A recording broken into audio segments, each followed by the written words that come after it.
Sa ating sports balita, formal nang naghain ng reklamo ang Philippine Football Federation sa FIFA ukol sa natanggap na pambabastos ng Philippine Ascals mula sa Hong Kong football fans. Nangyari ang insidente nang matalo ng Ascals ang Hong Kong team sa isang friendly match na ginanap sa Mong Kok Stadium.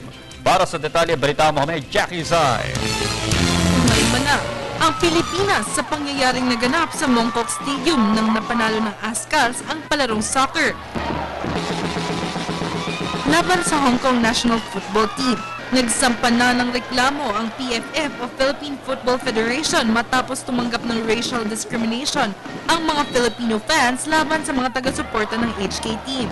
Ito ay dahil sa umano'y pambabato ng iba't ibang klaseng basura sa Ascals players ng nasabing HK fans.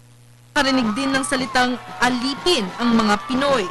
Dagdag pa dito, binastos ang pambansang awit ng Pilipinas. Hiniling ng PFF sa pangunguna ni General Secretary Ed Gastanes, imbestigahan mabuti ng FIFA o Federation International de Football Association ang naturang insidente. Ayon naman sa batas na inilabas ng FIFA, maaaring patawa ng parusa ang mga taga-suporta ng mga kalahok sa palaro kung ito ay magpapakita ng discriminatory behavior sa kapwa manonood. Kaya naman kasabay nito, iniimbestigahan na rin ng Hong Kong Football Association o HKFA ang nasabing pangyayari.